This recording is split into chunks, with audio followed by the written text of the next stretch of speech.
Blog Talk Radio.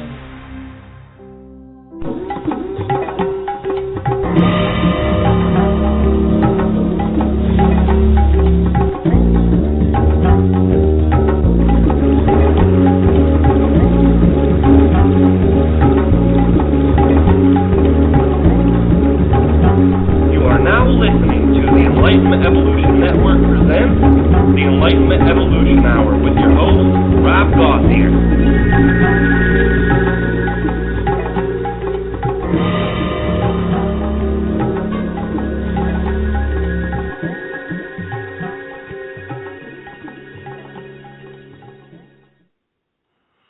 Hey everybody, this is the Enlightenment Evolution Hour with your host, Rob Gauthier. This evening is January 26th, it looks like, maybe 28th. I can't see the calendar from here, but it is the last Wednesday of January 2015. The Enlightenment Evolution Hour is a part of the Enlightenment Evolution Network.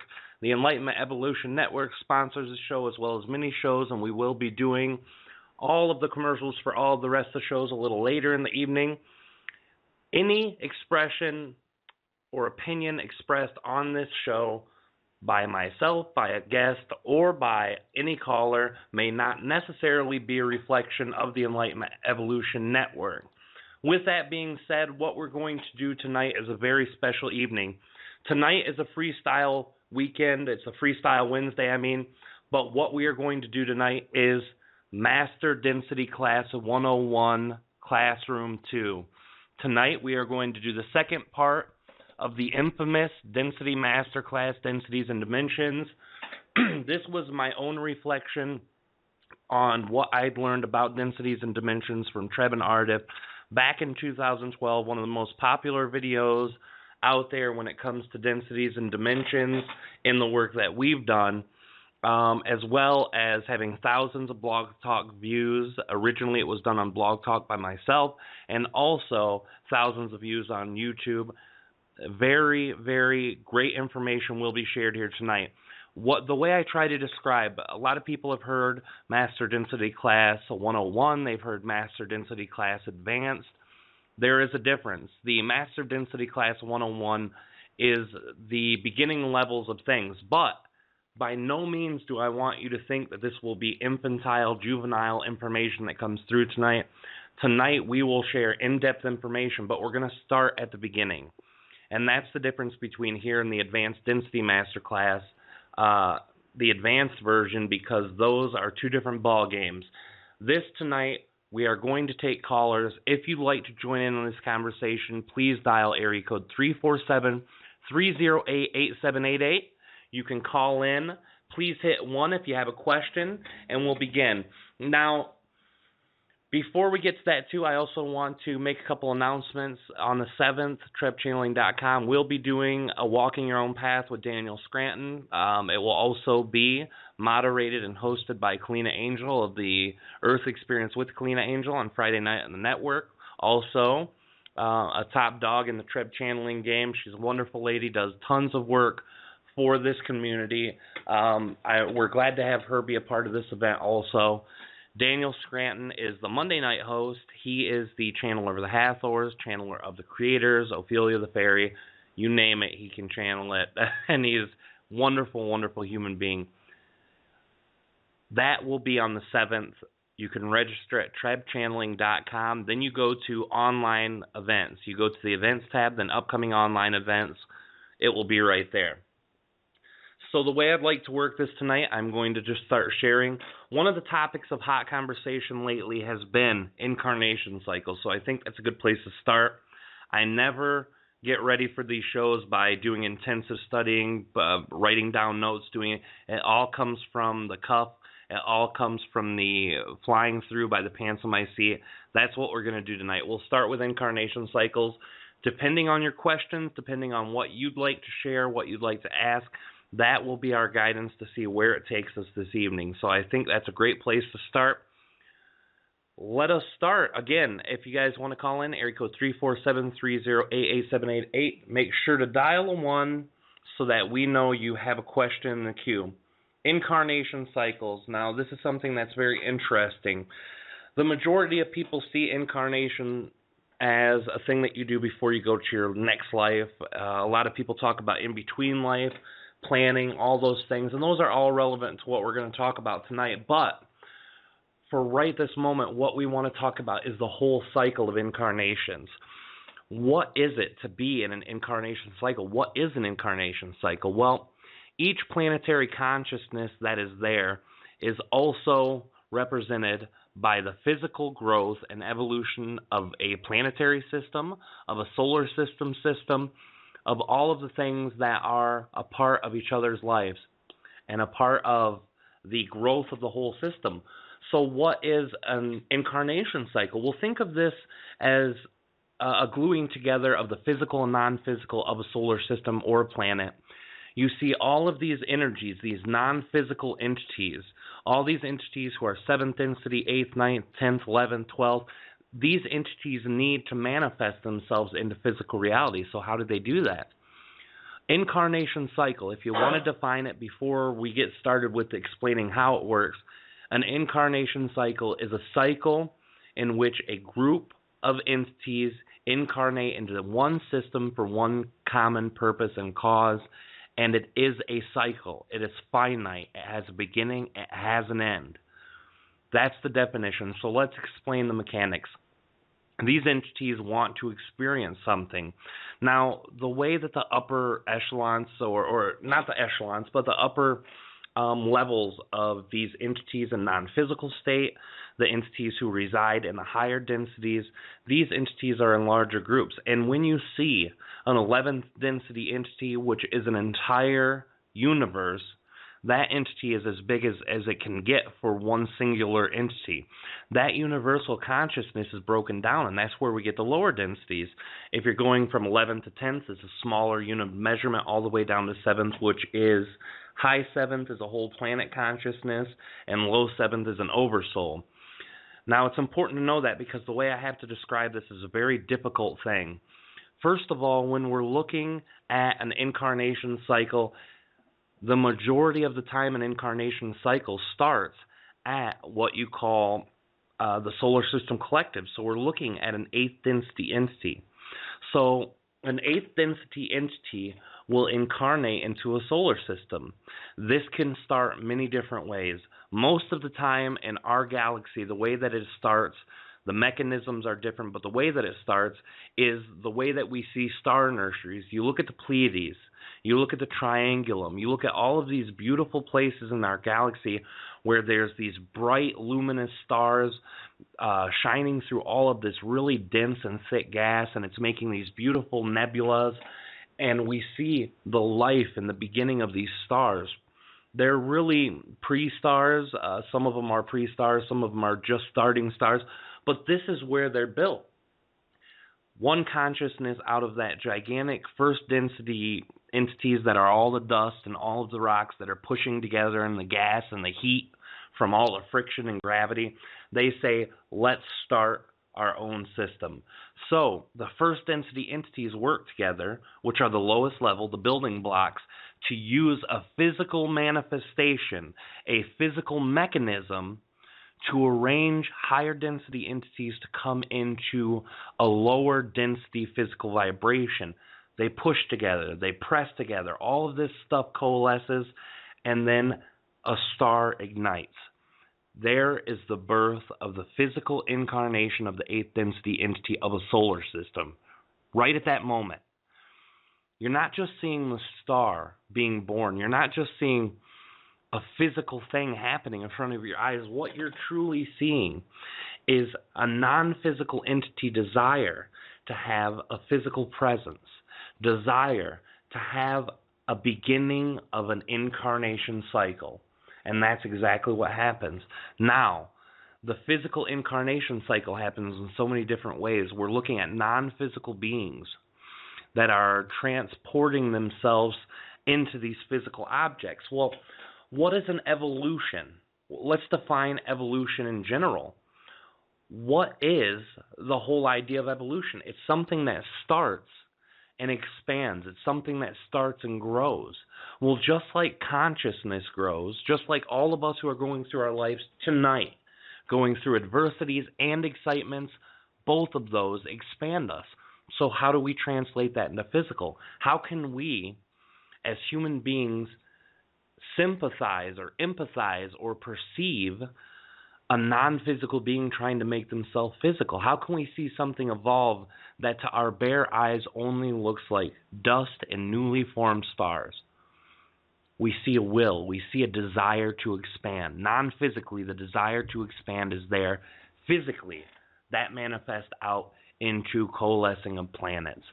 Each of these debris, rocks, and dust that's spattered all the way throughout this whole new solar system, gravity starts working. The waves of energy that Aridif has just described in the new density class, the waves of energy that help make up dark matter along with gravity, they begin to wave, they begin to coalesce. Gravity and the wave mechanism begin to push these things together. Through that pushing together, it does the same thing that the first density beings did in the larger gas nebulas, in the star factories. It's making little planets. At the beginning of our consciousness, there are thousands of planets.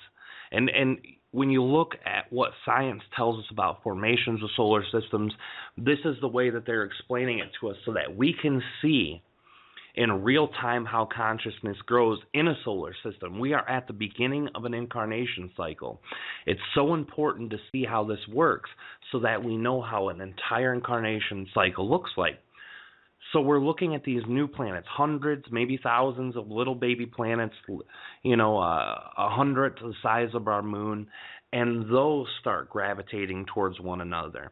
We know how gravity works, or at least we believe we know how gravity works, so they use that to explain to us larger mass objects are attracted to another.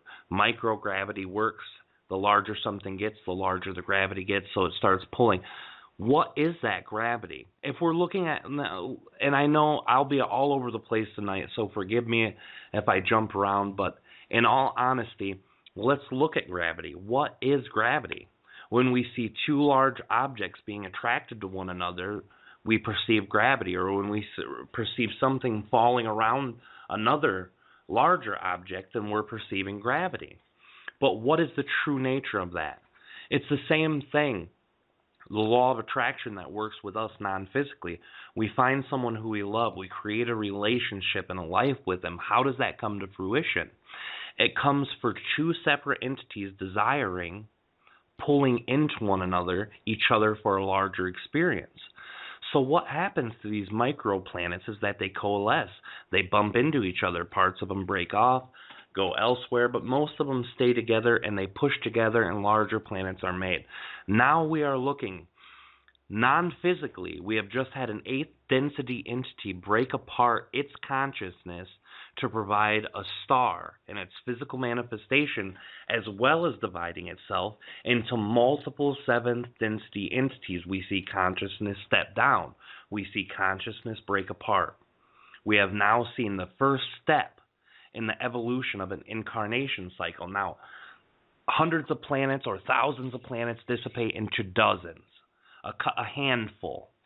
And we live with that. Some live a very short life. Just as the humans that are born on this planet die at a young age, some of these planets are destroyed. Some of them hit one, half the planet flies away, the other becomes moons. All sorts of things happen. It's then down to 9 planets. 8 in the nowadays scientific field, but I still love Pluto. I will call that a planet. So now we have these 9 planets. Each one of them are just rocks right now. The sun is brand new. It's just starting. We're seeing an evolution. We're seeing small planets get bigger. We're seeing moons starting to form. We're seeing things on a first density manifestation. The rocks, the fire, the electricity, all of those things begin to manifest for a larger point. They're beginning to become planets on their own. Each one of them are a newly made high 7th density being. They were made from an 8th density being dividing itself. Just as when we divide our attention, we multitask, we are dividing our consciousness into many things.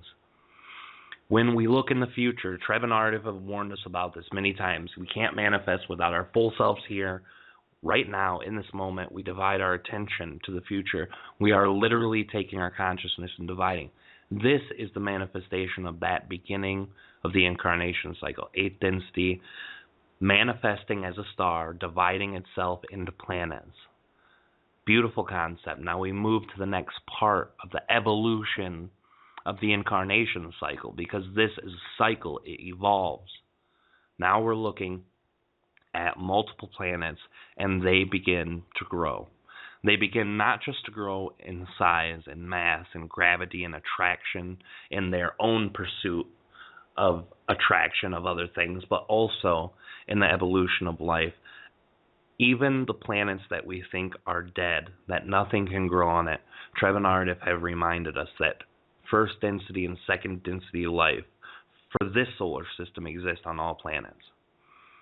We're looking at the evolution of the second density being, manifesting from a first density being. All of the first density beings work together, just like those dust particles in the birthing of the sun. The first density, electricity comes in, water comes in, all of the chemical interactions are beginning to spawn new life. Second density bacteria.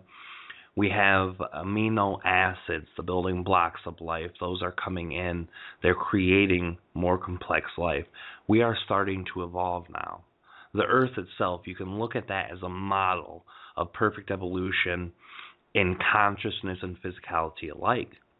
Consciousness evolves, physical evolves. Before the Earth evolved, Mars, Venus, perhaps even Mercury, all had life of their own. They had an evolution of their own. They all did remarkable growth and expansion of consciousness, which helped expand physical life. So now we're looking at the beginning of the cycle a little better. Now we're looking at it with eyes that show us that it's not just consciousness expanding or physical expansion, evolution in a physical manner. Things happen and it evolves. It's both of them. The drive of the non-physical entities to expand and to grow is what causes the physical things to grow as well. So we move into that cycle. Now, as we see, the sun is calming down. It's getting calmer. The solar system's getting calmer. There was a period that scientists believe that was called the late bombardment period on our planet. This is where the remnants of everything that wasn't absorbed in our solar system beat the living hell out of our planets. Dense upon the Earth, dense upon the moons to each planet. All of these things in its last-ditch effort to see what chaos is. And it's dissolved. After the bombardment period, our solar system begins to settle. That's when true life began. That's when second density life began. An expansion, an evolution of non-physical beings who were manifesting themselves into physical entities such as stars and planets now desire more expansion. The cycle continues. More life evolves. The second density is one of the most beautiful parts of the evolution cycle, in my own opinion. I'm not even going to bother to define fully what these densities are, what type of evolution occurs in them. Those were covered on the Master Density Class 101, the original 101. So if you want to listen to that, by all means, go back and listen. But the evolution, in my opinion, second density is one of the most beautiful because it is the widest array, at least on our planet, of actual growth that can be had. If we think we know what scientists say and what they believe, which I very little faith in all of the scientific, even though the majority of what we're talking about tonight has been fairly backed up by either Treb or Aridif, or just science itself says that all of these things are actually very true. We see bacteria we see the single cells turn into bacteria, amoebas, all of these things growing into more complex life. Now, look at humanity. and let's jump ahead a little bit. Let's look at humanity. Look where we were when we lost our consciousness at Atlantis. Look at what we were. We were very low in knowledge. We were very low in physical ability. We were low in a lot of things, mentality, ability to communicate. All of these things we just had dropped after Atlantis. The fall of consciousness caused that, but let's say that was a part of the normal evolution like the scientists want you to believe. That means we came from that area to where we're at now. We've evolved in many ways. This second density takes that type of evolution and stretches it out billions of years. Billions of years.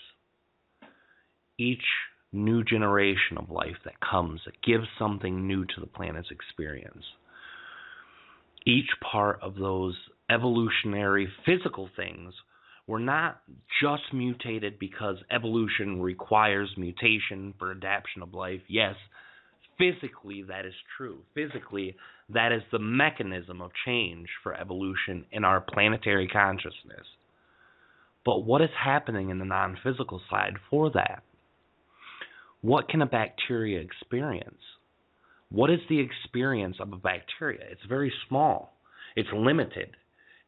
Once that's done, non-physical needs expansion. Non-physical needs to grow. It needs to have more things to do. So it evolves and turns that mechanism of a physical nature into expansion. It continues, and then we get smaller animals. I don't have to tell you guys about evolution. You know what happened physically on our planet. You know that all of the things that evolved came through first density entities, second density entities, and the way that the physics of our universe play out. You know the physical mechanisms, but the non-physical is expansion. This is the meaning of an incarnation cycle in the bigger picture. It is an expansion and growth of everything that can be experienced in a cycle. You're aware of the human experience, the next step of the evolutionary cycle. Our star gets calmer. It's able to sustain life. There's no more large flares that are killing off life as it just begins to evolve. It's calm, it's collective. The largest planet in our solar system, Jupiter, uses its gravitational pull and flings threats outside of our solar system all the time.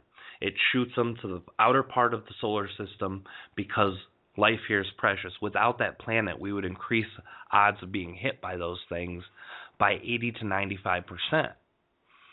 So the solar system is working with us. It's not working against us. Collectively, it needs that human experience. It's already had its Martian experience. It's already had its Venusian experience. So it helps the mechanisms of this growth happen. Now we continue. You know what the human experience is. We've lived it. Now we're moving into a new experience. This is part of the evolution of the cycle.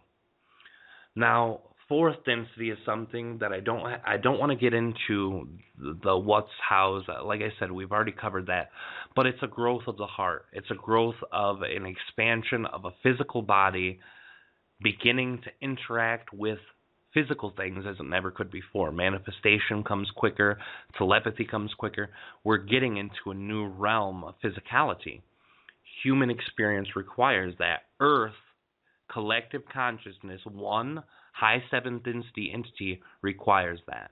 And because this one high seventh density being called the Earth collective consciousness wants this, and it is also a part of a larger collective consciousness called the eighth density entity, who is the entirety of the solar system, and all of the seventh density entities that are broken off of the eighth, Jupiter, who helps protect us, Venus, our sister planet sitting right there, all of those energies help co-create our energies. It is a collective consciousness group. We are all meant to experience this together. Let's fast forward. We're growing in our heart. We're expanding. You guys know what the higher density entities are. Treb's in the fifth, pursuit of knowledge. Aridif in the sixth, knowledge on a universal or at least galactic level. So that comes. But let's look at time. Let's look at science. Let's look at the physical things that drive our solar system. Eventually, the sun will grow. It will continue to expand. It will swallow the Earth. It will swallow Mercury. It will swallow all the way up into Saturn's, probably a lot of Saturn's rings and moons will be lost, if not Saturn itself. The sun will do that. And people are like, whoa, whoa, whoa, the Earth is a collective. It's going to live forever. No, it's a cycle. It's all cylindrical. It's all circular. Not cylindrical. It's all circular. It goes in a circle. It starts, it begins. It's finite. The Earth will die. Our star will die. But it never dies in the non-physical sense. It only dies in the physical sense. Consciousness is forever. This is what an incarnation cycle is. It's a desire for a particular experience and the expansion that can be brought to the larger consciousness from the smaller consciousness being broken off and experience one experience in multiple views. What information can the Earth tell the rest of the solar system? What information can Mars and all the Martians who live there, the whole experience that Mars had, the Venusian experience, when we die, the experience on the moons of Jupiter, Titan, the moon of Saturn, is thought to be the next inhabitable place. When the sun gets bigger and swallows up the Earth, it'll be hot enough there with a similar enough environment of what we believe our primordial Earth looked to evolve a whole new race on Saturn's planet, on Saturn's moon, Titan. So Saturn's moon could evolve a whole new race. And guess what? We're part of that collective consciousness. We will probably get to experience that before our incarnation cycle is done, or at least experience it from a secondhand version. The Earth incarnation, that's one incarnation. The Mars incarnation cycle, that's another cycle. But the solar system is the larger cycle. All of these other cycles will end when our star ends. And yes, our star will end and that incarnation cycle's done. That's what an incarnation cycle is. That's the mechanics behind it. That's the drive that the non-physical beings behind the physical beings, the desire within them, and the spiritual drive from each of us to grow in our own life. What we are doing is we are giving back to all that is. We are expanding all that is by expanding in ourselves.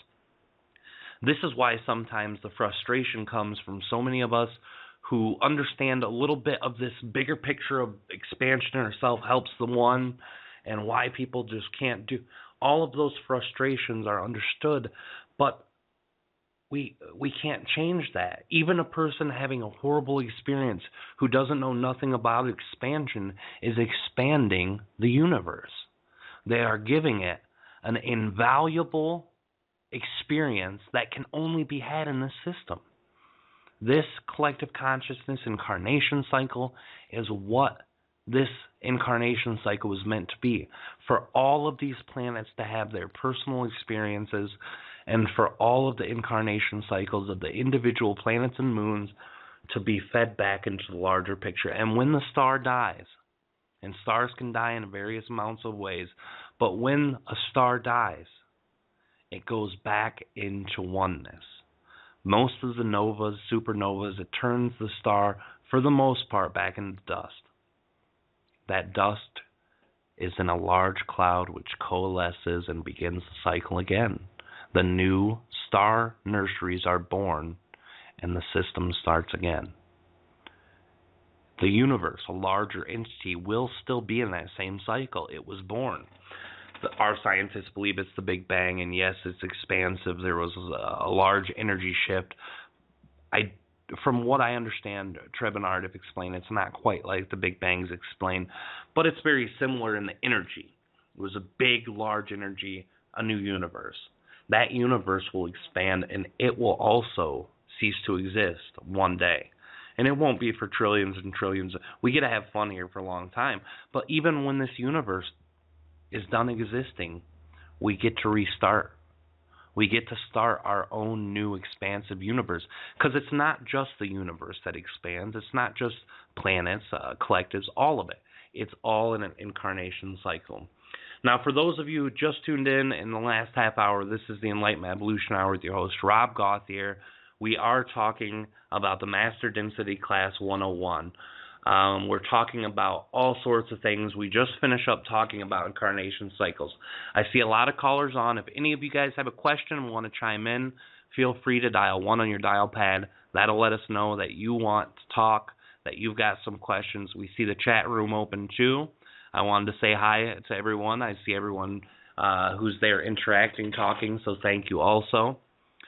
What we'll do, I'm going to take a small little 3-minute break. I'm going to play a song. It'll give me a chance to drink a little water. And for all of you who are listening, if you want to call back in, area code 347-308-8788. If you have a question, comment, or idea that involves either incarnation cycles or anything about our densities, dimensions, universal structures, evolution of consciousness, evolution of physical, give us a call. We're here. All right, guys, we'll take you to break with Aaron Freeman, one of the greats, one of my childhood heroes. As you are well aware, he has given us the permission to use his music, so here is the Golden Monkey. How fitting when we're talking about evolution. Love you guys.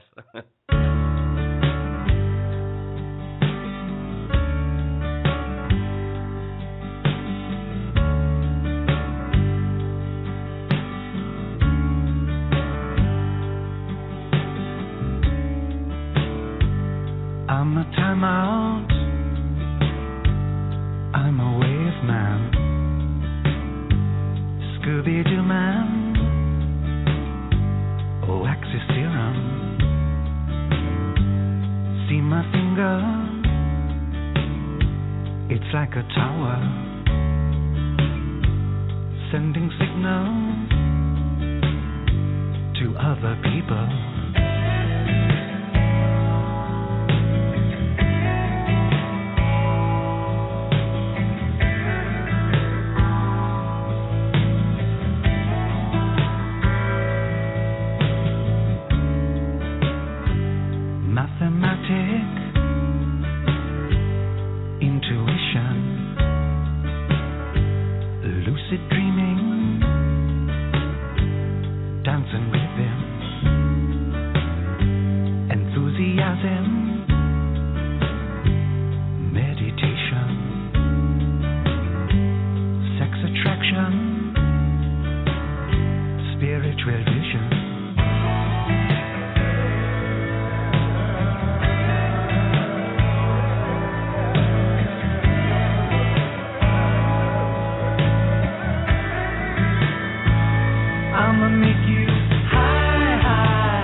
Like a golden monkey.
All right, Freeman the band, Aaron Freeman, with his solo project with Golden Monkey, great tune. And we also seen that there was a lot of people who are on the chat who enjoyed it, so thank you guys for your feedback. Next subject. I would like to hear from anyone in the chat room, anyone online who has a subject they want to tackle. There are so many facets, and this is why I love doing these specific Density Masterclass 101 and the advanced class, because there literally could be hundreds and hundreds of hours of this stuff talked about. We've got in between lives, the existence in between lives. We've got transitions between there. We've got so many different things that we could talk about. We could talk about universal structure. We could talk about manifesting on the higher realms. We could talk about lots of stuff. I've got a hand raised by a caller, area code 503. Who do we have with us? Hey, what's going on, Rob? Hey, how we doing, bud? Hey, this is Aaron. I know. How you doing, Aaron? I'm doing good, man. It's good to hear your voice. I love what you've been talking about so far. Super interesting. Beautiful. How's things going for you in your world? Things have been extremely changing. I've had a lot of new perceptive changes. I've been getting ever more so psychic, and it's been teaching me a lot of new things on how just, everything was. I wanted to share something that's been recent that I thought maybe, a lot of people can maybe connect to, and maybe you could share something on. Yeah, that sounds great. Awesome. I've been finding that when I try to, I've been doing this experiment where I basically try to hold a focus on something that I really want to happen.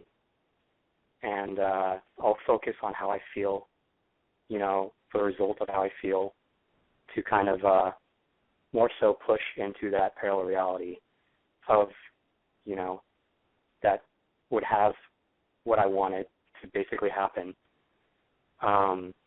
What's really interesting is not only does it, happen, what's really cool that I've been finding that I wasn't actually expecting was that when you start changing into a different version of you, you notice that, or you'll notice if you're paying attention, your body language, your mannerisms will start to change. And then I've noticed too that sometimes memories will somewhat change, kind of like you're remembering old things that you don't know how you could have ever possibly forgotten. But you remember them, and they're actually usually very have a lot of support to the new person you're trying to be. That would be of that parallel reality you're trying to push yourself into. Yeah. And then, like within time, whatever events you were seeking to experience will then eventually start to actually happen as you're more into that different version of you. And I just found that really, really fascinating. Just wanted to share that. Well, yeah, I appreciate you sharing that, and that brings me a whole string of things we could talk about. My main focus is the idea of the twin soul, which is a mechanism that the oversoul uses. And if you want, I can talk a little bit about that. And if you got questions about that too, feel free to raise your hand, and we'll pull you right back on. Yeah. Hey, definitely share. Yeah. All right, brother. Well, thank you for sharing that. We appreciate it very much. I'll go ahead and set you back on mute. If you got another question, raise your hand. We'll put you right back on. Thanks, Aaron, brother. I love you. Love you too. All right, everybody. Aaron's question brings to mind the concept of what a twin soul is. And this is something I talked about on the show, something Aridif has talked about very deeply, and it brings through a point. Now, let's talk about the breaking down of consciousness from the high seventh density entity. Our planetary Earth collective consciousness is a group of oversouls. It is a collection of 144,000 oversouls, and explained in almost word-for-word terms from Aridif's explanation in the new book that we've got coming up, that through a mitosis state, or a mitosis-like state, these oversouls spawned new beings, oversouls that are twins to them. They are called the twin souls. So each oversoul has an identical energetic print of themselves, but their function is much different. One oversoul is responsible for the experience of all the fractals within them. Now, if you don't understand what that means, basically, each oversoul does what the high 7th density entity did, what the 8th density entity has above that. What all of these larger beings are doing, it's fractalizing their consciousness. And this is where the term fractal comes in. You've got lower fractalized consciousness, higher fractalized consciousness, fractals of an oversoul. Each one of our daily personalities is one fractal of an oversoul. When you look at your past lives, those are other fractals of your oversoul. When you see future incarnations, that's another fractal of the oversoul. When you see probable future incarnations, that's another fractal. When you see higher versions of yourself, like myself with Treb or Aridif, those are other fractals of the same oversoul. When you see soulmates, those are yet other fractals of an oversoul. And when you take all of these entities and smush them into one being, they're one oversoul. There's 144,000. Each one has a twin. In those twin state consciousnesses, the mechanism for the twin soul is different. First, the oversoul's there to experience. All of the fractals have their own experiences. Now, we know that we're unlimited beings. We know that we have an infinite amounts of probabilities that we can go through. Some of you have heard other channelers talk about switching your reality multiple thousands of times in a second. Aridif Treb have also shared that. That is true. How does that happen? That's where the twin soul comes in play. When we're making these conscious shifts, or even unconscious shifts, such as Aaron has, where you are tapping into new realities, memories you never remembered before that you are thinking, how could I never? You are literally changing into a new life. You're shifting into a brand new parallel reality. This is the function of the twin soul. The twin soul is a probability calculator and builder of these realities. For every one fractal, there's an infinite amounts of probabilities. So the oversoul responsibility is to absorb the experience of where your focus is in the moment. The twin soul's responsibility is to build the new moments every moment. And what it does is it shifts through, and it's the example that Aridif gave Kalina a long time ago. You have a deck of cards. You spread them out. Each time you make a new conscious effort to do something, each time you make a new belief, each time you have a different perception, each time you make a decision or a new thought, you shift into a new reality. Now let's say you're shifting something as small as, I kind of like pickles too. Well, I like pickles a little better. The twin soul doesn't have a lot of work to do. They're picking up a card that is right next to you. You're one card in a stack of infinite cards. The cards right next to you are the ones that are more vibrationally fit to the energy that you are in that moment. Now, when you pick a way different decision, I am going to be a Christian and I was a Muslim. That's a little bit bigger of a jump. Or if I'm going to give up on the idea of God after I've been a devout Catholic my whole life, that's a bigger switch. When you decide one day, I know how to build my own reality and I'm going to start using my own mind, that's a bigger switch. So the reality is much further away than the vibration you are in now. So you're jumping into an experience that the twin soul is creating, that the twin soul is allowing you to have as a physical and non-physical mechanism, and the twin soul is handing the oversoul that experience. So this gives you not just the opportunity to change your vibration when you want, which then changes your reality, but literally each moment in time that you think that you've experienced, because of the linear time perception we still carry, we believe that we start as children being born, raised, grow, but that's not how it works. We're always in the moment. And this moment is brought to us by our twin soul, our oversoul's twin soul, handing out one of infinite amounts of probabilities. Now, it's a little hard to wrap the head around that. For some people, it's kind of a big topic. So what we're doing, each time we're making that step, each time we're changing something, we're trading in our reality for a new one each moment. And this twin soul is constantly busy with creating these new energies to hand to the oversoul so that the oversoul can absorb it. Now, that doesn't mean that these realities that the twin soul makes aren't being experienced. They are, but not in a direct way. The oversoul is only connecting to the energies that are focused on. My fractal, my Rob Gauthier from Michigan is the only Rob Gauthier from Michigan in the oversoul. But in the twin soul, there's infinite amounts. And those experiences are being passed. But my decision, my focus of energy is what places that version. Now, it gets a little trickier when you're co-creating. Now you have two fractals of a twin soul working to create a reality. Two people in the same room can experience different things. And this is something that Treb has taught us for a long time. How can that be? Well, each one of them are living their own reality. What this means is that sometimes we pull in a version of that human that is further away from the focus of that person than what they are truly going through. So we have to substitute that reality of theirs with one of the cards that are further away from that. And this is why we see, when we begin to see people we love as wounded, when we begin to see them as sick, when we begin to see them as intolerable, those things manifest more and more. This is why divorces happen. Feelings get hurt, people's perceptions change, and soon enough, your perception changes so drastically from what it once was that the version of them that you get is the one that is least compatible with you. And that's when that happens.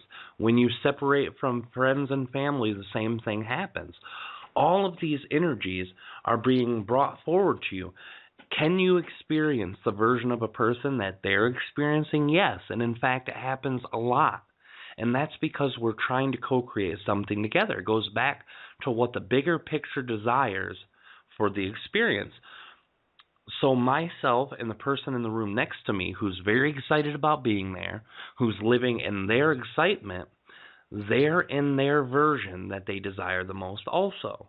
So now we're sharing a co-created reality with 100% of both of our focuses in that moment, creating the biggest reality we can. The one that has most resonance, easiest manifestations, least resistance.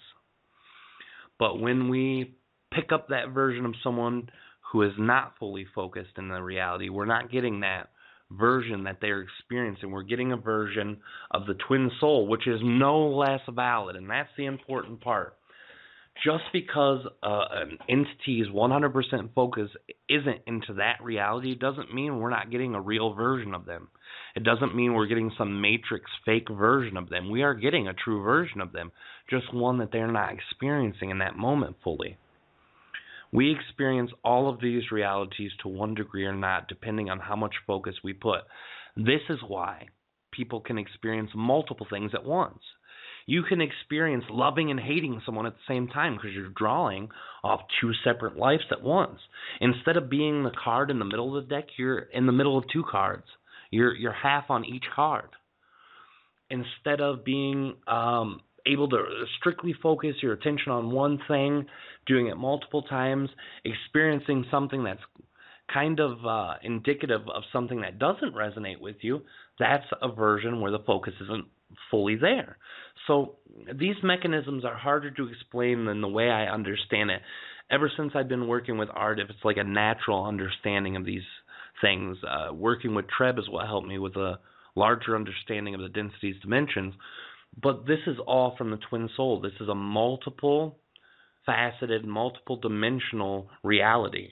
And we are literally able to draw off any version of us we want. This is why these channeled entities will say, what do you desire? Choose the experience you desire. Choose the experience you want. You're able to draw off any of the infinite amounts of yous that there are in the twin soul. You're literally able to have that communication come through desire and intent, through action on your excitements and intent, and then the twin soul has to oblige. It always brings you the reality needed. It always brings the reality in where your vibration and attention are most in. That is the mechanism of the twin soul. That's how come we're changing perspective daily. We're changing beliefs all the time, and it's getting faster because our twin soul is more responsive in the fourth density. When we're in the third density, we really believe in something. We're somewhat excited with little reservations, or very excited with a medium size of reservations, and it takes months and years to achieve the thing you wanted to achieve. That response time is slower in the third density fractals. We're now in the fourth density. These realities come quicker to us. Even when it's the bad ones, even when you get in that negative funk and say, I hate life, everything is stupid, I hate the way things go, my life is miserable, and then you get more miserable. You get more things around you that are miserable. You get more things around you that feel like your miserable concept is correct. It is because you're drawing quicker off that twin soul. You're literally gaining that aspect of the twin soul that you are desiring, whether you like it or not. You're asking for it by vibrationally believing in it. Your belief in that experience is what will bring it to you. Beliefs are a huge part of experience shifts in the twin soul. Beliefs, actions, thoughts, all of those. Now, when we have an excitement and we don't act upon it, we don't get it as quick. Sometimes we don't get it at all, and most of the time when we do get it, it's in the wrong way. Actions are very important, and not enough channeled entities, in my opinion, talk about the action concept. The action part is a huge part of manifestation, and it's not talked about enough. Luckily, Treb and Aridif have covered a lot of that stuff, so it's very, very good energy to check out about any information you can on those twin souls. All right, so we've got a question in the chat room. Rob, does an Earth seed go through the incarnation cycle starting at the beginning of the third density until the end? I guess what I'm trying to ask is how many density levels do we go through on Earth? Depending. You're right. A star seed will not go through the same that an Earth seed will go through. Earth seeds can come in various manners. Earth seeds can come in at the very beginning. From what I understand, I'm an original Earth seed. I've been here since the coalescing of rocks. I've been here since we were dust and fresh star. That's my role. Some of the people who have come in later, who feel a little less comfortable, not quite as old as a soul, those people came in during the beginning of the second density. There are very few that came in the third density, but there were. Now the fourth density is arriving. We are getting new entities to come in. Some of them are coming in from other systems. Some of them are coming in from other areas of consciousness, as it was in the third density. But not all of them are doing that. And when they come in, they're not bound to the cycle. Now, they can be bound to the incarnation cycle, and this is the interesting point. I don't want to share stories of other people if I don't know if they're okay to share, but a person who I'm aware of who've talked to Treb and Aridif about this same thing, they were brought through from a different incarnation cycle into the third density. They were actually brought from systems well before then, but to get to my point, they're brought through from another system. Their intent, one of the intents was to be negative towards Earth, the other was to be positive towards Earth, but both of those incarnations, they got sucked in. They got sucked into an incarnation that wasn't native to them. So they deal with a lot of emotional issues. They deal with a lot of emotional balance because the systems that they came from were so different than ours. It was able to unalign the way that they're able to kind of connect to their own emotional state. When you're coming from a system where every person on the planet gets along and is one with each other, and then you come to a place where people can kill each other over a pair of shoes, that's hard to deal with. These people are naturally not prepared for a lot of things that happen here on Earth, that us Earth seeds who've been here the longest, it kind of rolls off us. You hear about a death in the news, it's like, oh, that's sad, but it doesn't wreck your day. These people are coming and seeing how mean some humans treat each other, and it hurts them to the core. They never thought that a thing like that was possible. So you're right, there is a huge difference in earth seeds, star seeds, and also a way that the interaction with one another works, and the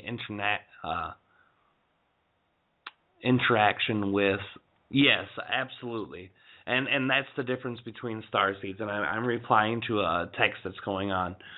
So that's the difference between the earth seed and star seed incarnation cycles. If the entity stays within their realm of the mission, so to say, like let's say a Syrian comes and they hope to help spread love, and they do that well and they don't have a lot of resistance, then when they are done, they pretty much go back to Sirius. Sometimes they don't. Sometimes they enjoy it so much they repeat it.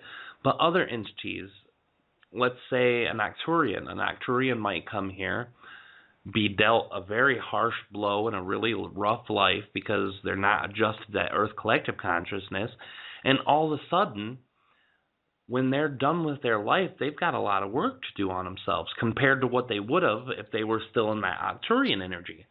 So all this energy that got scrambled up from this really intense life that they just lived, they're stuck back in that incarnation cycle. And so they go back in. And no one's ever stuck anywhere. No one's ever stuck anything permanently.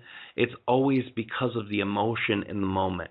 When you die and you're having a miserable life, sometimes it takes hundreds of years, and in some cases thousands of years, to be able to incarnate again. Because before you incarnate, you have to have a smooth balance in between incarnations. That time that you spend in between incarnations is used vibrationally learning. It's used learning through communication with other entities, and it learns by reviewing portions of your existence that you had. Sometimes the mission of the entity who comes in from a starseed position is so strongly embedded in them that they'll end up repeating the life they just got done with that was horrible and miserable to try to get it right this time. And when they do that, it only brings more energy because they're starting a life with an energy that says, I didn't do something right. They're only bringing that energy back into them. They're losing all that knowledge they had when they were higher because of the disconnection.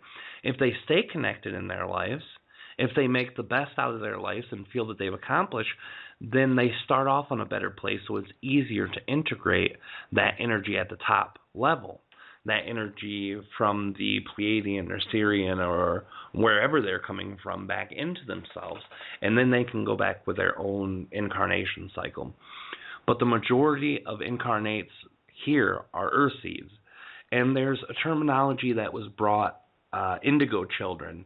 And this is something that's pretty amazing. These entities were there in the very first incarnation cycle of the earth.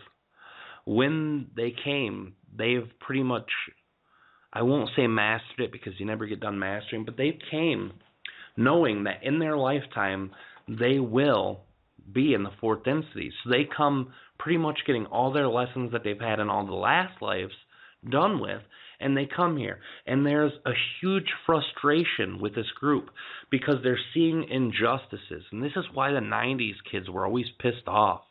They were like, man, that's bull crap, and then they lashed out, but they did it in the wrong way.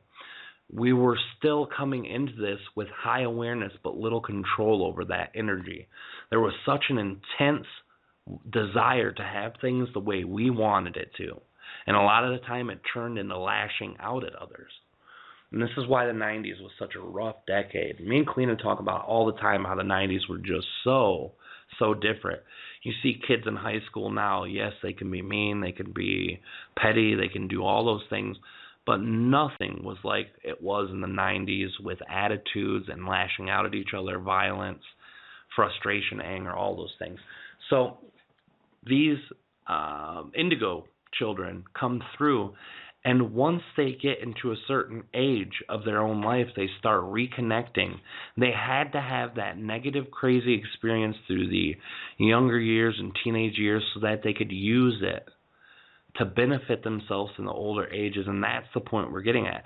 This is where all of the kids who were born in 1980 are getting to be in their early 30s, mid-30s, and they're starting to come together now. And this is why you're seeing a turn in the piece. The age group is important too. 35-year-olds on up are the consumers. They're the ones who vote the politicians, and they're the ones who make decisions in a bigger part of life. So those energies are always going to be more noticeable, and the more that we age, the older we get, the more society will pull back from that energy and go into the fourth density as it's designed to. The conduit for the fourth density exchange was led by the indigo children. And there's many groups of children that have come since that have an equal or more important role to play in the overall ascensional process, like the rainbow children who are just getting to be in their preteens right now are really wonderful. They're talented, they're smart, they're loving. When they get to be our age, the world will show you what a fourth density looks like, and that's their purpose, to sum up our energy as a fourth density collective consciousness. That is the mechanism in this incarnation that we decided to choose. We were so jumbled at the point where we're like, come on, the Earth Collective's talking to itself saying, come on, guys, ascensional process, we don't have but a couple decades left. We need to get our stuff correct so we can get the best switch that we can get in that 2012 point. That's what's happening here. That's what we're all going through. So many people were disheartened by the lack of external changes around their environment in 2012. People are saying, well, I thought people were saving us. I thought things were going to happen. So disheartened, so hurt. But we all knew better. We all knew that those changes had to come within us. And that's what's amazing. This last 3 years has been nothing but internal changes for all of us. That's what's flipped that script back over to saying, change inside, you'll see it on the outside. This is why transition's happening faster and faster. It's not just the intent, the thought, mindset alone. The energies are backing up our desire to expand and to change into that.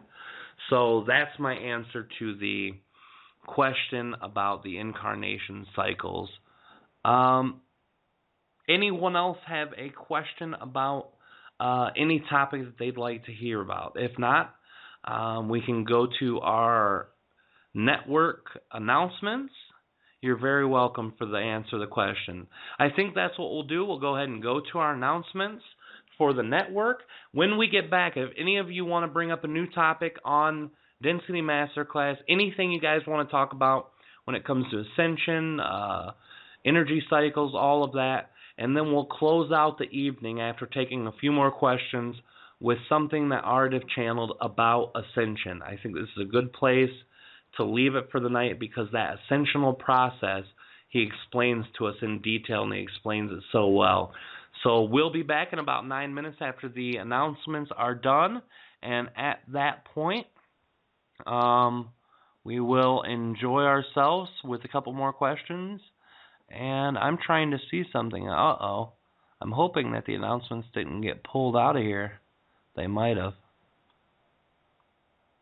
All right. All right, guys. 1 minute, and I'm sorry about that. All right, so I guess what we'll do then, we'll go ahead and play Aridif's part right now. Yeah. All right, we're going to play Aridif stuff. What's that? Yeah, we're going to go ahead and play Aridif's Ascension right now. That'll give us a good break into our next section. Think of your questions. Anyone who's listening can call area code 347-308-8788.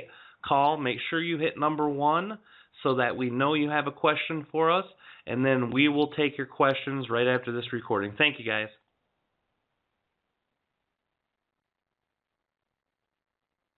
Good evening, all. My name is Aridif. This is A-R-I-D-I-F, and this is it spelled. I am from the star that you would call Deneb, but most of you refer to me as the ancient Pleaidian Aridif. What is most important is that we were asked to come here to speak about one concept. This concept is called ascension. There are many mechanics that can be explained with all of these ideas, but let us stay in the most simplest form for simplicity's sake itself. First of all, We wish to invite you to understand a deeper level by looking into the information that we have already shared. But to set it simply, to set it very easily for all to understand, we will express what ascension truly is to use. First of all, we will say that ascension is the growth of a soul. Ascension is the growth of you as a soul. Ascension is the growth and development of all of the fractal consciousnesses that reside within one oversoul, within one oversoul connecting to many other oversouls, to add 144,000 oversouls in your planet along with twin souls of equal number through a mitosis state. We have 288,000 oversouls that carry all of the entities that reside, have resided, and will reside on Earth for its entirety. This is all of the entities that are in an incarnation cycle of your planet Earth. The Earth collective consciousness. Being expressed, consciousness always fractalizes. You go from the very top, the Creator himself, residing in a 13th layer of consciousness. Some of you call this dimensional, some of you call this densities. Either way, it is portions of ascension. 13th density coming downward to 12th. 12th is where all universal consciousnesses meet to co-create and express ideas. And what have you come here to do? Experiences to God, to the source, to all that is, to one, to whichever name that you give this entity or deity, whichever expression fits you greatest. This is the purpose of the 12th density, God brain. The 11th density, this is the universal consciousness. 10th density, this is the galactic consciousness. 9th density is the center of the galaxy, or central galactic consciousness. This, and this alone, is what is responsible in this universal consciousness for ascension of all physical entities. 8th density, this is a star consciousness. 7th density is in 2 layers. The very top layer is the oversoul, which we have expressed 144,000 oversouls in mitosis state, doubling the number to 288,000 oversouls. This is the top layer of the 7th density. In the lower layer of the 7th density is the fractalized consciousness of the oversoul. This is the fractalized oversoul itself. This is one singular oversoul. Now, when you go into physical reality, you are looking at the 6th density. This is where I reside. This is the last stop, so to say, before going into a non-physical state. Then you have the 5th density, where Treb Bor Yit NE resides, and then you have the 4th density, where you are in this moment, the 3rd, where you were before the area deemed December 21st in 2012, then 2nd density, where all of the animals that you perceive as pets, plants, trees, bacteria and viruses, single-celled amoebas live. Then the 1st density. This is all elemental substances: lightning, fire, water, gas, air, rock. All of these things are 1st density consciousnesses within themselves. Now, if you look in the manner that I have described, from the very top of consciousness down to the very bottom of consciousness, each layer is decreasing its amount of consciousness. It has to. If you start from the top of the universe, 12th density, and you look into 11th density, all of the universes that make up the multiverse, which is an infinite amount, will make up the 12th density God brain consciousness. Then you look in the universal consciousness itself within 11th density. Now you look at all 10th density entities. When you combine all of these entities, the sum of every 10th density entity in consciousness in one universal matrix or one universal makeup or one universal consciousness will always come to the same number of the one universal consciousness. What I'm saying is, if you add all of these things together, it will always make the larger portion. This is same for all things below. The only exclusion to this is the galactic central consciousness. This is an entity independent of its own, but also merging with the galactic consciousness. Now, all of these things have shown fractalized consciousness. You do this in your own self every day to a degree. You are looking at things that you are doing in your daily life, your sexual activity, your sex life, your romantic life, your relationships with others in any varying degree.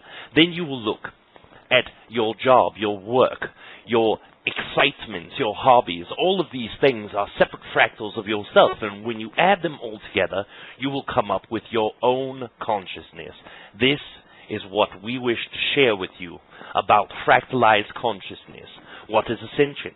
What does it mean? You have expressed fractals, you have expressed all of these great things, but you have never told us what ascension is.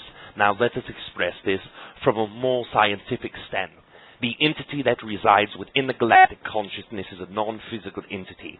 When it manifests itself, it manifests something to what your scientists believe is a black hole. It is not a black hole, but we will express this for your understanding. This entity projects energy. It goes into a spirographic pattern, one that perhaps many of you would call the flower of life.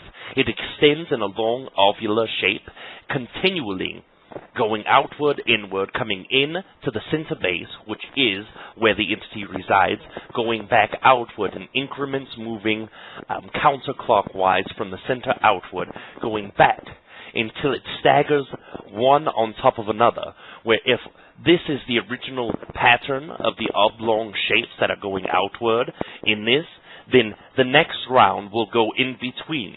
The next round will go in between those gaps. So all of the galaxy will be covered by this ascensional energy.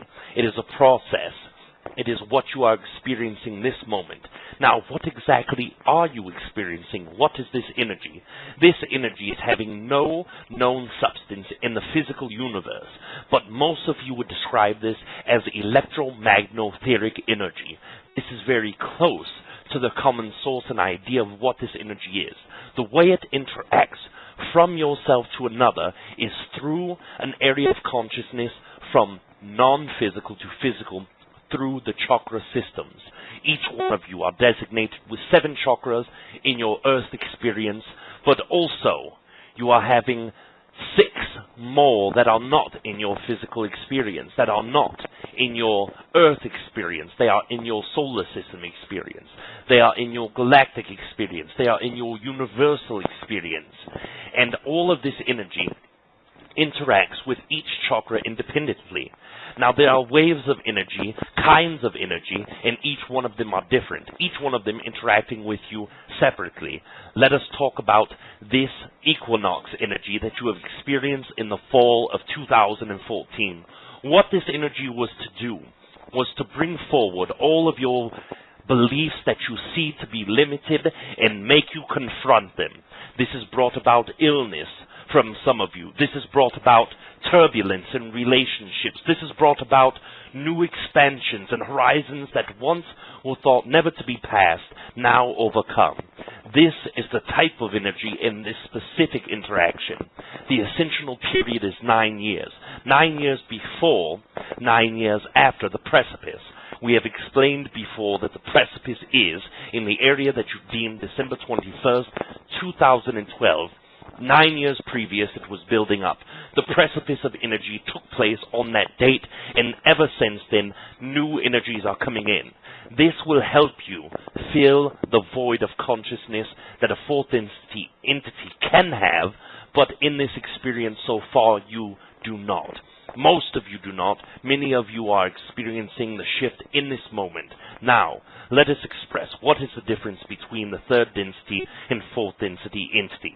Once you have achieved full fourth density consciousness, you will have approximately 3 to 4 times the amount of consciousness that you once did in the third density. This will give you much of the desired powers that you have looked to receive. You call them powers. I would call them more specifically and more accurately your abilities. Your abilities include telepathy, ability to channel, ability to manifest at a higher rate, All of these things are being achieved by you in this moment. In this life, you will not experience a full fourth density consciousness unless you allow yourself to integrate quickly. But it is not all or none. It is each individual receiving and connecting to their own personal experience for the benefit and growth of themselves. You will be able to experience whichever growth that you desire. If you wish to grow in a manner of knowledge, you may grow in this area. If you wish to grow in the manner of sexuality, then you may grow in this area. If you wish to grow in the area of disconnection, you may grow in this manner. It is not restricted, it does not punish, it does not look at you in any one variable way. It looks at you as if you are creating your own reality, because this is the truth. This is what we wish to share of Ascension. You are loved. Thank you.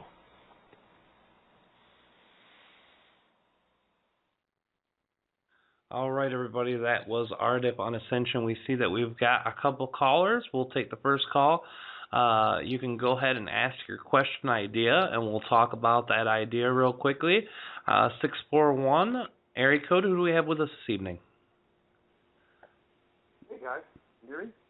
Oh, 1 second. Let me turn up my volume a little more. Oh, go ahead. That was me. I had too many buttons going on here. Can you hear me? I can hear you. All right. Well, good to talk to you guys again. Well, this is Russell from Fairfield. Russell it is. How are you doing, brother? I'm good. I'm really good. Wow. Was amazing to hear that again. That was what came in the last density class, right? No, actually, this is something different. This was something that was put out that was very exclusive to the Twitter followers of Aridif's account. So it's only been heard by a couple dozen people, and that's why I shared it tonight, because it was on topic and it was worth sharing, getting out there. But it's some of the similar information that he did share on the Density Masterclass. Yes, some of the stuff down towards the end when he got down to the lower dimensions and stuff, it was similar. The upper stuff I knew, brilliant, unbelievably brilliant. Nobody has ever laid it out like that. I mean, isn't he amazing? What can I say? You're amazing. You're a little thing to do with it there too. So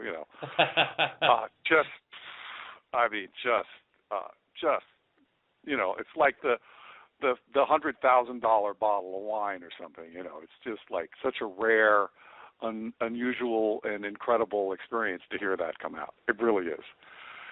And the funniest part was he says, and on the way to the fifth density is where you're going to get your body. And it was like, okay, last stop if you don't want a body. It's like the way he languaged it was very funny.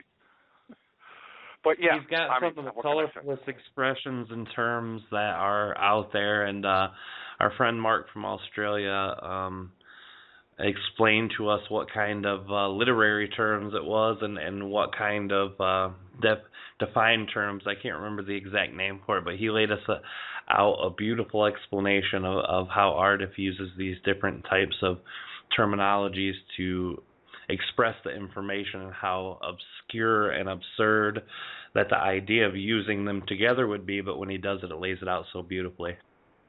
Yeah, it's very a clear track. It's literary and simultaneously mechanically accurate. It's very he's very defined in what he does and how he puts it out like that. So, well, I missed the first part of the show because I'm getting ready to go to New York, so I'm running around trying to pack and burning food and stuff like that. And then I was, it's Wednesday night. So what's the topic? Well, right up your alley, Density Masterclass, or this is the Density Masterclass 101 Part 2. For the first hour, we talked about incarnation cycles, mechanics, explanations of physical to non-physical, why things happen. And then we talked a little bit about the star seeds and earth seeds and their play in the earth incarnation cycle. We also talked about the oversoul, twin soul, the mechanics and the reasons behind those and why we keep experiencing new memories of things we should have never forgot that Aaron brought up, our last caller. So we have covered a lot of ground, and we're sticking to the topics of all things densities, dimensions, universal constructs, and evolution of the soul. Anything within that realm of topic is what we want to talk about tonight. So anything, and I know that's your specialty too. That's what your excitement's been lately. Yeah, absolutely. Well, one of the things that has been interesting is Aridif explained to me on Victoria's show that if I was to go to the 8th, 9th density matrix, I was talking about guides that had been coming to me, speaking to me from the 11th density, the energies of light, speaking to me from the 9th densities, energies of time, and some things that I was doing with that. And he said if I went to the 8th and 9th nexus, that I would be able to communicate with beings there who could get me to parallel universes. So that's all interesting stuff. And then I looked to get, he said you couldn't get to another universe that was beyond our scope. And then when I asked to see another universe from that connection, like you're going up to the nexus and it's like a stepping stone to then be able to have them look for you. You're asking for the beings there that will assist you. And then when I looked over that, it was like I was looking over a cliff. And then when you look down the cliff, there was nothing there. It was just like, that was very interesting.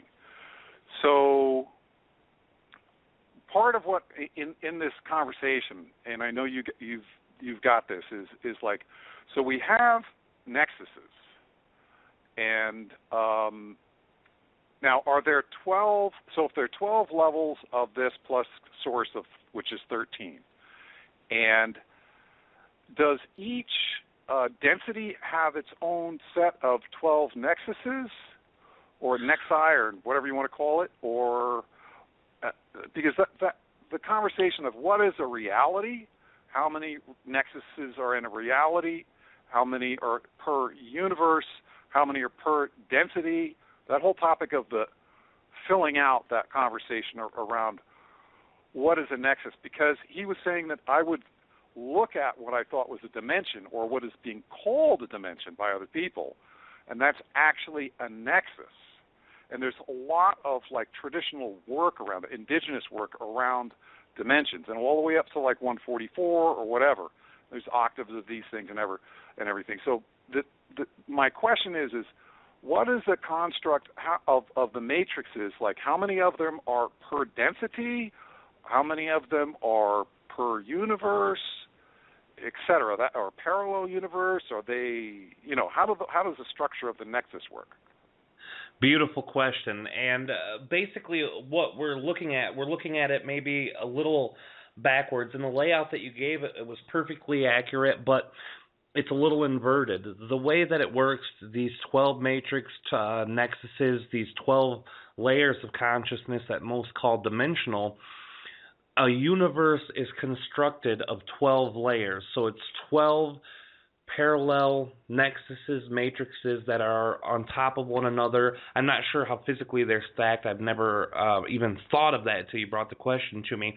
But it's 12 of these matrices or nexuses that are put on top of one another or side by side, however the configuration is. And in these 12 matrices, each has 13 densities within itself.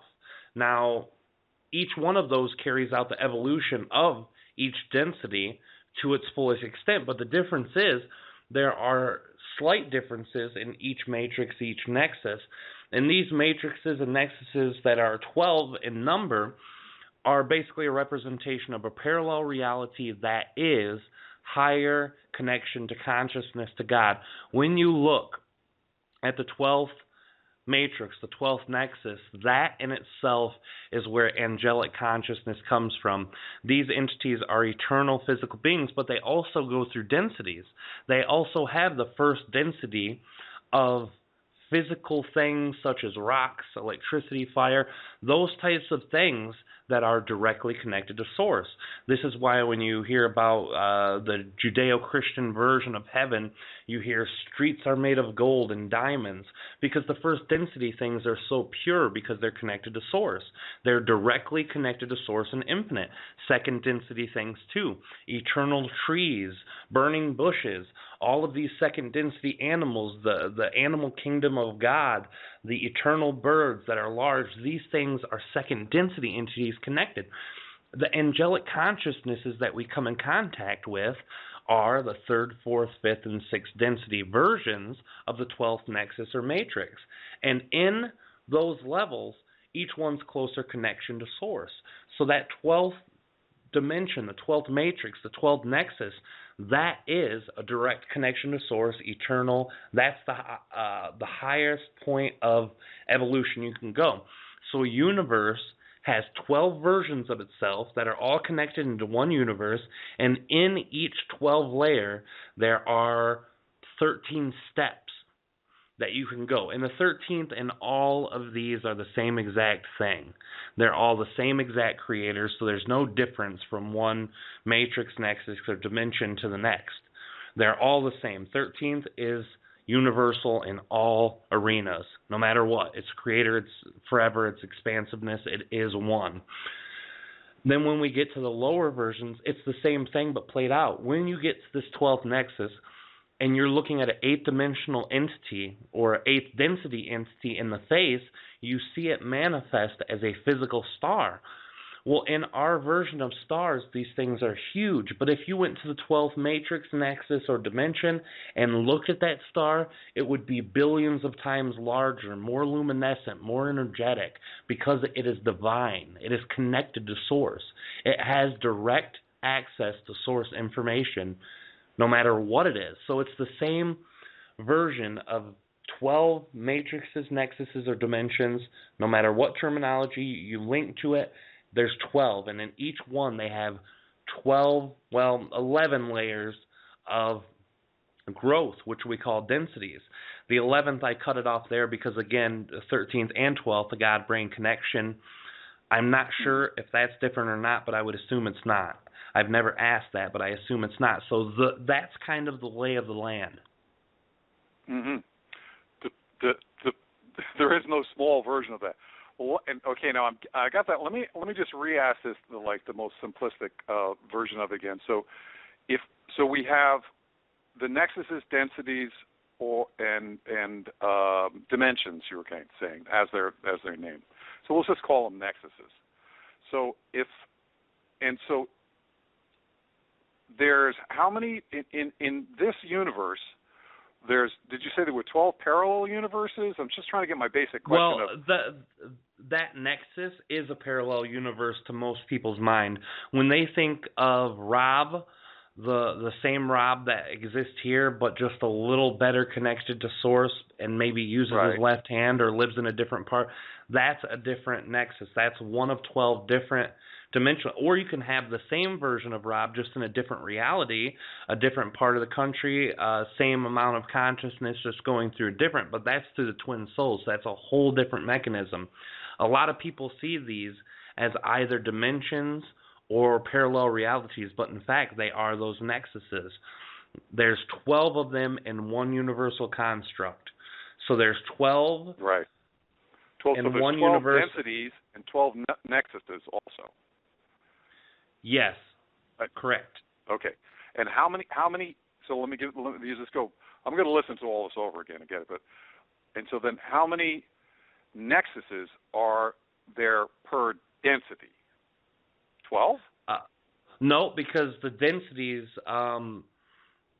in each nexus there's 12 densities. Right. So it's upside down. That's what you originally started with. Okay.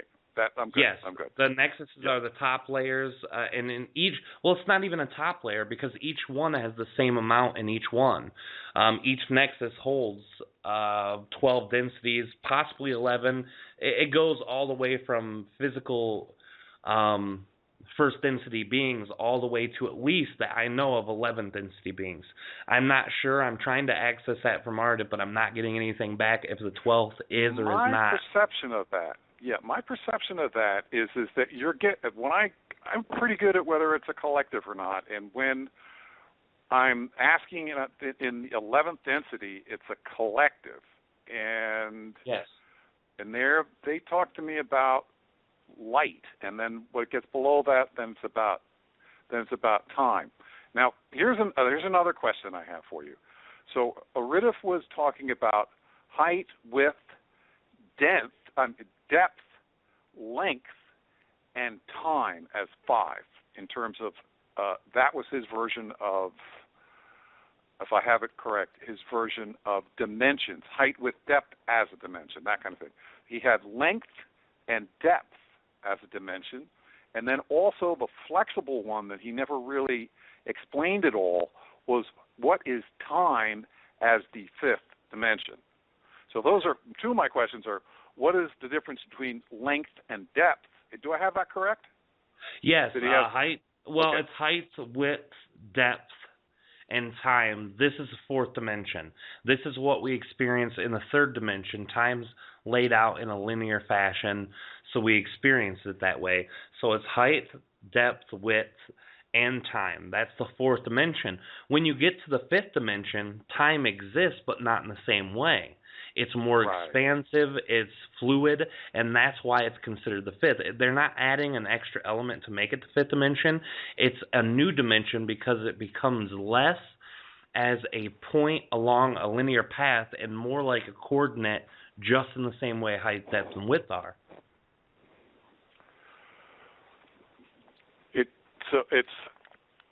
It's a coordinate as time.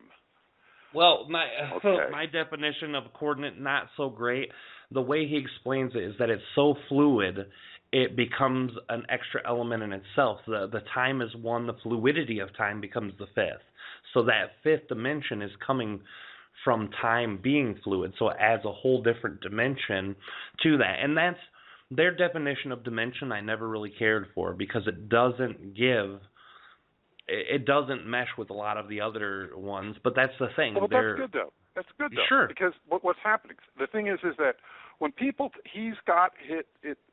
people, we say, if somebody says a dimension, okay, then it's 1, 2, 3, 4, 5, 6, and they're talking about nexus, right? And then you have 12 times that, 12 times 12, 144, these spiritual numbers that go rolling around. So when they're talking about dimension, and then somebody else wants to talk about dimension as height, width, and depth, he's drawn a line there and said we have height, width, and depth, and time as a dimension, and then to define it further, he's using nexus in a way that works for him. So he's got those things are not blended together in the way he's articulating it. Correct. Yeah, and I think that's this is what I call what your work is in some other people are in the area, the new age, because we bundled all this stuff together for a long time, and it's of value to have terms that allow a person to be able to surf.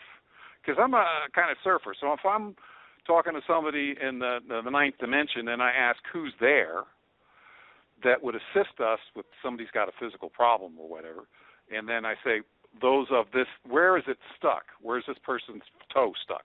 And then I say, okay, it's stuck in the 4th, 5th, or 7th. It's stuck in the 7th nexus. And then who's there that can assist that? Where am I there in that 7th? And where is the client there in the 7th? And allow that nexus where the energy is stuck to then change the issue by releasing that polarity and have it come to oneness or whatever you want to call it. You sit back and watch it change shape. And so that surfing process of being able to define more accurately exactly where you want to go with a set of terms that is appropriate allows you to not have your consciousness looking all over the universe for where the person's toe has a problem. So I fix toe heel. Okay, you're out in the middle of nowhere going like, I know it's here somewhere, and you're searching for it. When you know that you know exactly where it is, and you know that you have that detail, and then you ask for it with that detail, you don't have to surf around for it, and then you get the result. Oh, Are you there still? I think I lost you, brother. I'm going to keep your mic open and just let us know when you're back.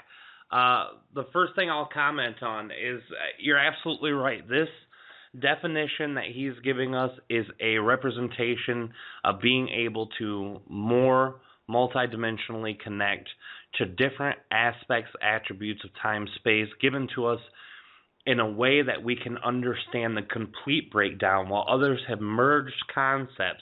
You couldn't, in the beginning of teachings, you couldn't discern the difference between a parallel reality, a parallel universe, a dimension, or a density. They were all labeled and umbrellaed under the same concept, which made it utterly confusing for us. So yes, in this right, you are 100% right. Now, what I can add to it, something that might also blow your mind a little further back, is that in the way that Aridif teaches it is not his native setup for densities and dimensions. And this is something Kalina always reminds me of when I say Aridif's teaching his densities, dimensions. The way that his race defines all of these terminologies are not the same way he teaches them to us. The way that he is teaching them to us is through Treb's race. Treb got a hold of us first. He was the one who said, we are going to define your current universe, and we're going to define it in full nature that we haven't been able to explore it before. There's not a lot of differences in the way they would describe it. For instance, density to the Denebians are actually only 1 through 3.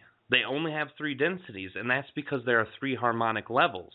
3 levels of what the physical matter is made of and vibrates on. So the first density through 3rd density in their version is 1 density.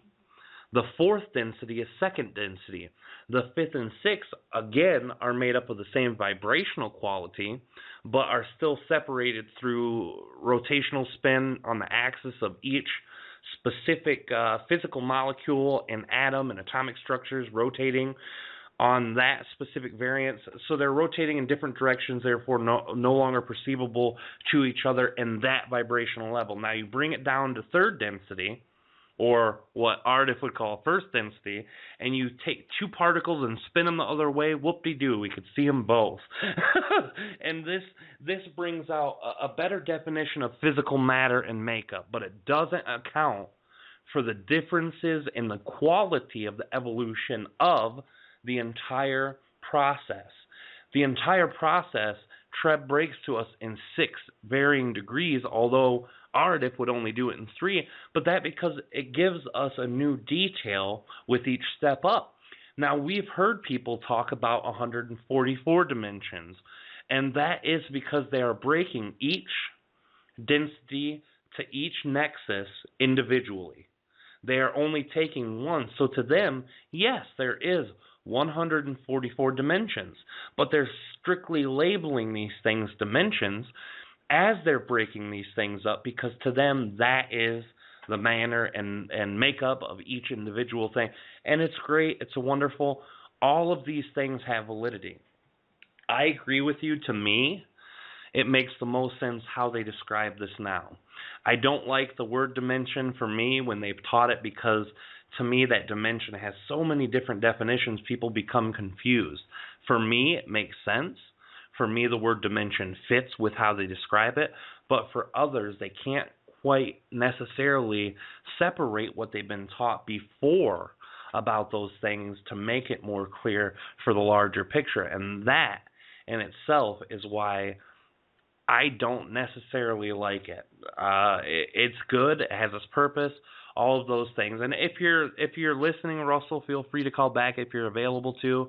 We still have 20 minutes, but in the last 5 minutes or so, we will need to take a network thing, which apparently we couldn't find our normal routine that we do every week for our commercials, so I'll have to do it manually, which will take about 5 minutes for us. Also, the Treb channeling announcements at the last 5. So we still got about 10 to 15 minutes to play with. If you want to call back, by all means do. But this brings us to the larger point. our universe is so complex. It is made up of so many levels of consciousness, so many evolutions of consciousness, so many layers of different things that, to me, without this teaching, it can be either very simplified by understanding it's complex and feeling your way through it with your heart, or by breaking it down, as Treb and Aridif are sharing with us in these times, to make it more complex. But by the two camps on this say, the people who wish to feel it with their hearts say you're over complicating something that's easy. You feel an energy with your heart, you don't need to label it. The people on the other end of the spectrum will say, because I have a definition, because I have an outline and a layout, I can understand where I'm working, what I'm working with, and how I'm working with it. And to me, both of those ideas are huge. We have people who don't just use their mind, they use their heart mind. We have people who also use their mind itself and people who just use their heart. None of those are a bad thing. We've got another caller at the 212 area code. Who do we have with us this evening? That's Russell here at my other phone. All right, beautiful, Russell. So, did you get a chance to hear what I said then? I heard the discussion about the pros and cons of the language of using dimensions in that way. I missed a bunch of it because I think my landline stopped working or something, whatever. So I missed a bunch of, but I got the end of it, which I think probably was close enough. I got your drift there. So all right. I tend to agree with you. I can't say that, it's. There's also another level of complexity in this, is that each term, dimension or reality or nexus, has a vibration. And that vibration comes down into the solidity of physical reality. In Vedic terms, it would be the name equals creates the form. So in other words, they're saying the vibration of something is the vibration of the reality you're talking about, or whatever it is you're talking about. So somewhere along the lines, there's also the complexity of the vibration of a thought matches what the nexus is. And there's a term for that. And then if we just get too many terms that are out there, we're actually asking for different energies, because we put that term to it, and then we ask for that term as an energy. So you have those are other levels, and if you're doing energy healing, it's kind of my gig, you're going to ask for something specific, and to ask for the detail that you're capable of. The explicit language that you use with Aridif is our capacity to have the exact vibration in that word that we're asking for. And so these terms also reflect that specificity, shall we say, and our capability to have that, which allows us to surf with greater efficiency. We get really, really, really accurate. And that gets us a gazillion miles out and still hits the mark. Whereas if we get a little fuzzy, then we're kind of like we missed our star by a half a light year or something, So we need to get a little – but that's just another layer of complexity to the whole thing if we don't even already have enough, so. Well, and that's what we were talking about, is the pros and cons of both sides of that. The people who feel from their heart are saying, why do you have to overcomplicate it? The people from their heart minds are saying we have to define so we know, so we can understand it better, therefore we could be a part of it better. And both of those, I think, are real and accurate and valid. And I see both needs for that. And that's why the density dimension, the master class, is not for everybody, but the people who enjoy it thoroughly. One thing I wanted to let you know, and you'll probably hear it on the replay, so I won't go into it deeply, but the way that Aridif's race defines the universe is not the way he's teaching us. The way that Aridif's race defines our universe is a little different, not a lot different, but enough different to make it, and you'll hear the specifics on that when you listen back. He is elaborating more on Treb's race because Treb was there to define it first for us, because he was there to give us this in-depth, deep information and work from that basis. Absolutely. And Kalina, is always good to point that out, because when I get talking, I'm like, Aridif's version of this, and it's not his version at all. It's Treb's version. He's just building on that. One thing, too, that I think we can add to this is in the differences between each nexus, that idea has never been really brought forward to them, but in the way you describe it with the difference of overall vibration or different quality of vibration, it makes sense, because even in one chord on a guitar string, you still have several frets, so it's the same overall vibration with different frequencies. I always struggled with that a little without reaching out too far. I try to figure these things out in myself before I reach out to Aridif or Treb, and you know, the difference in harmonic levels was always something that I figured was density-based, but when you brought that awareness to me, that opens up a new level of understanding that perhaps each one of those nexuses are playing on one string, and the difference in vibration happens to be the frets that they're playing on. So that's beautiful. It might. Well, you have something divided within 12, within 12, within 12, within 12. There's a lot of stuff that does that. I know he's talked about the very first stuff that was where you had the computer voice. I believe he was talking about things being divided in 12. Yes, and that's something that I share on YouTube for people who are listening. If you want to listen to what he's talking about, that is an excerpt from the book. It took me a long time to dig through to try to find the original version that we had used to transcribe the book, and I couldn't find it, so I put that up on YouTube, and it's called Treb Channels Aridif, I believe. Or just type in Aridif, and you'll find it. Yeah, that's fundamental, absolute genius. That's Mozart on YouTube. That's the way I look at it. Absolute brilliance. And I'm totally jaded. I've heard a lot of stuff, man. I got to say, once again, I'm really happy to have met you guys and to be just part of this from where we are on our phones on the other side of the country, you know. Well, I'm grateful to you, too, because you put this understanding to a level that's very deep. It helps expand for people who want to get a better understanding. Every time you call and you connect to that back and forth with me or with Treb or even Aridif, that creates more understanding for more people, not just on basic terms, but also highly advanced terms for those who are in different levels of understanding. It brings out the best. And that's something, too, I talked a little bit about while you were off.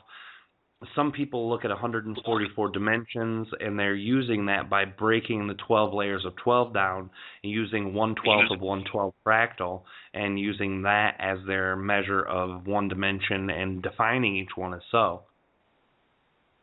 Well, there's, if you had like 1 through 12 nexus, which is what is interpreted as which. Aridif was saying what I was looking at as dimensions in my 144 training. He was saying that was a nexus that I was looking at. That's if I have that correct. I mean, that's my understanding of the statement was very dense and it was complex, as it usually is. But that was the thing is that what I was choosing as a nexus.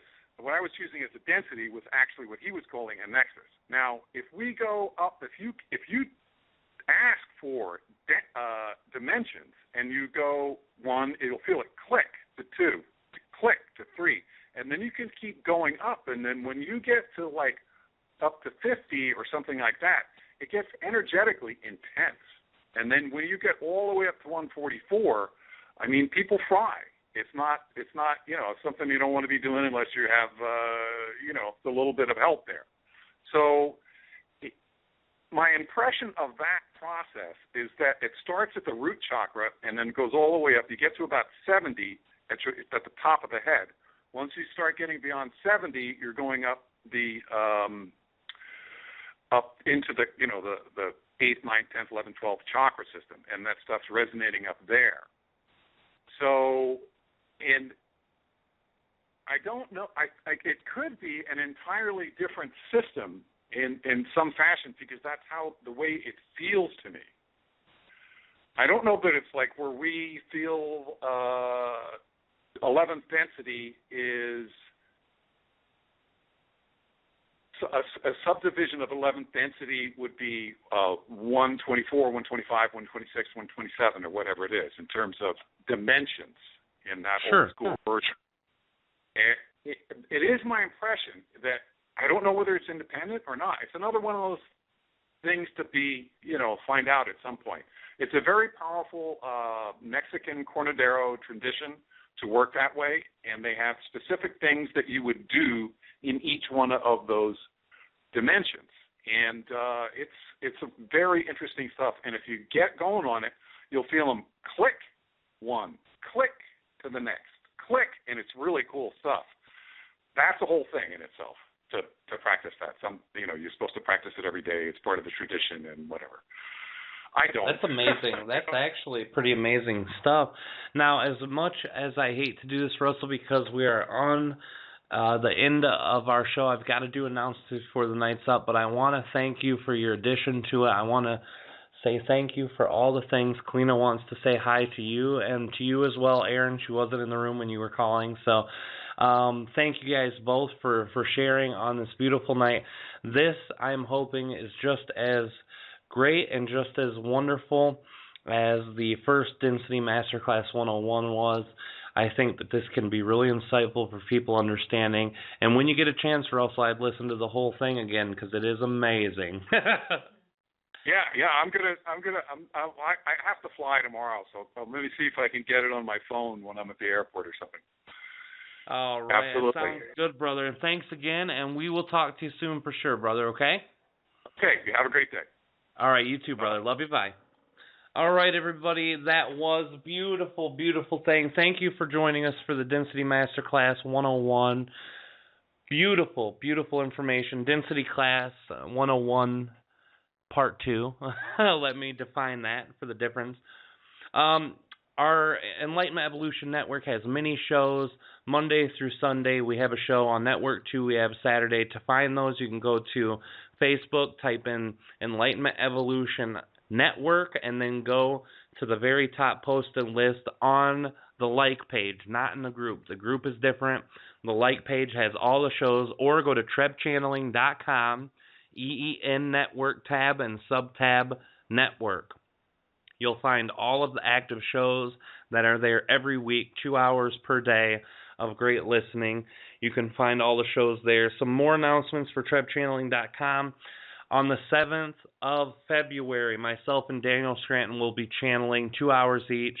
It will be a 4-hour event with Kalina Angell being host and moderator, called Walking Your Own Path. It's about self-empowerment, co-creating. Go there. You can go to trebchanneling.com, go to the events tab, upcoming online events. Then, in April, we have a huge 3-day workshop. Myself and Kalina will be presenters. Aridif and Treb will come in. We are teaching channeling, learning to meditate, learning to channel. Channeling will be there for us, Treb and Aridif. We are also doing CE5 at night. We are doing several hours per day for 3 days, and at nighttime doing CE5. Wonderful, wonderful event at the Hotel Holiday Inn, downtown Asheville, North Carolina, the Eastern Seaboard Vortex, spiritual vortex of the world. Go to workshops under the event tab. Also, September 19th and 20th, the Channel Panel 2, Awakening from Within, 8 world-renowned channelers, 2 days, over 12 hours event for this wonderful, wonderful event in Los Angeles, as well as anyone around the world who can't make it to LA can watch it live stream. Go to trebchanneling.com, go to the events tab, and go to upcoming live events. It's right at the top. Every piece of information from the FAQs to how to set up your online streaming account, all the way to how to buy tickets, how to get there. All those things are on the website. That is going to be a huge event. We've got 3 or 4 other events cooking up right now. We hope to be in Chicago soon. We also know that we will be in either New York City or Chicago next year for Channel Panel Part 3, which we're beginning to work on now also. Let it be known to all that we are working our hardest to get our channeled work out there to the public, and anyone who resonates may have that beautiful experience with us. Thank you all for coming to the Enlightenment Evolution Hour tonight, listening to our show, Masterclass, or Density Masterclass 101 Part 2. Thank you all for co-creating this beautiful night. We'll see you next Wednesday, 9 o'clock p.m. Eastern Standard Time, with the first Wednesday of the month Treb Channeling Special. We will be taking all of your calls. Treb will answer anything. Aridif will be there too. Question for Treb and Aridif. Be there next week and you will have your wish. Love you guys. Good night.